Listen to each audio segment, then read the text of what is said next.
Dive into Japanese culture on Japanese Downunder.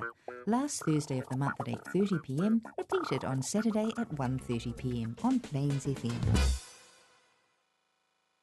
Hi, I'm Naoko. I'm originally from Japan and I make a show called Japanese Downunder, which is a Japanese show, and I also use a bit of English, so it's a both language show.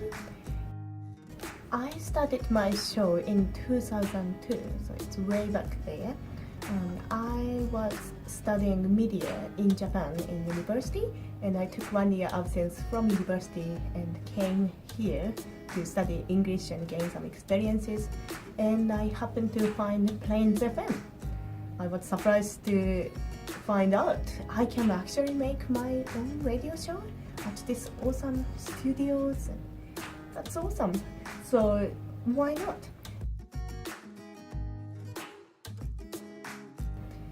There wasn't any Japanese show at all in South Island, and I thought that's quite important to make a Japanese show as well. I really wanted to make a light-hearted show, not too serious, but with lots of information so I don't waste listeners' time. Okay, so many Japanese people are coming here in Christchurch to study or work or live here, but sometimes it's hard to get the information, what's going on, the local events, or even basic living informations, or those basic stuff to cultural clashes, and so we can share and relate and have a bit of laugh, that kind of thing.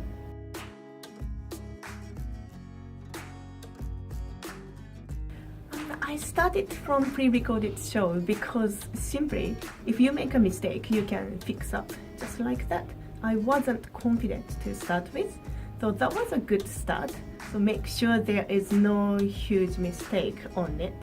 But after a while, I did a live show as well. That was pretty exciting. It's like a sport. So, when you push your button, your voice goes Canterbury. That's pretty exciting. So I love the excitement of the live show as well. So I do miss live shows, but it's such a commitment. Every week you make sure to be on time at the studio. But that's sometimes hard. So at the moment I find it too hard, so I don't do that. But one day I'm happy to go back to live show. So this is my previous show. I just play the intro.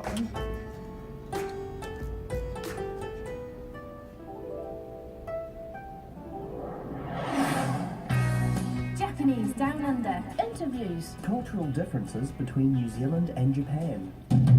Aki, get out of the shower! Event information in English and in Japanese. Oh, well, these are Kiwi women, mate, the toughest in the world! It's time. Welcome to Japanese Downunder by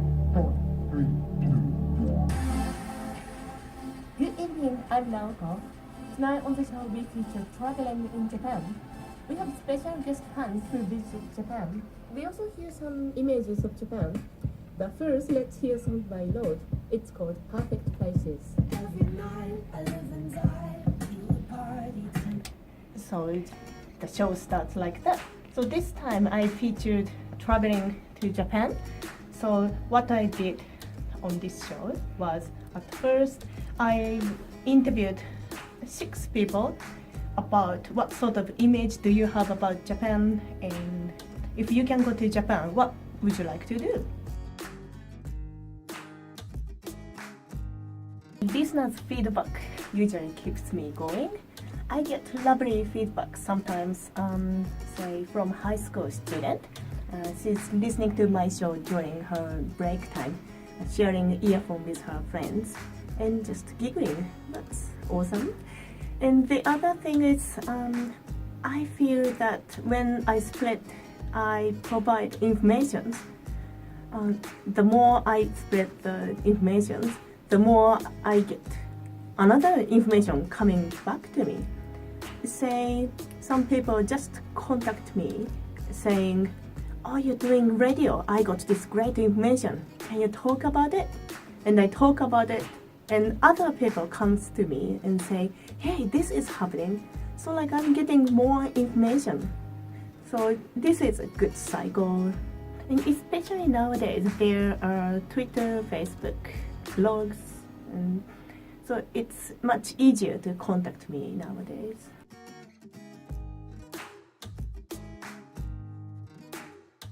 In 2009, I won New Zealand Radio Award. Oh, that was an awesome moment. In this particular show, I got a radio play based on my actual own story that I was flirting with two Kiwi blogs, and that was a bit of rough and lots of cultural clashes. So I made my experience into radio play, and that was included.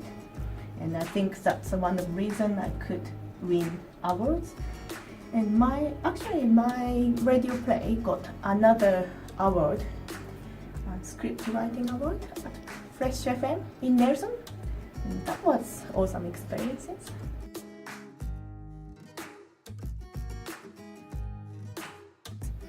When I interview people, sometimes this person maybe have a great knowledge but not good at talking or have a small voice. Then it requires lots of editing and sounds not so entertaining radio-wise.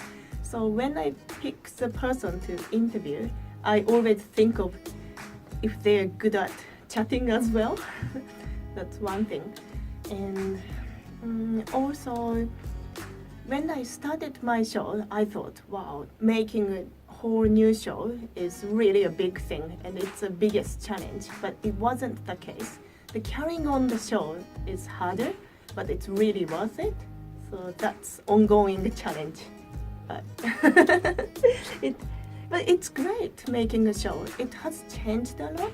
In 2002, it was really hard to listen to Japanese music online because the internet was so slow with dial-up connection. So it was quite important to have my show, to listen to Japanese information and music and such. And not anymore nowadays, but still people are really they enjoy listening to my show.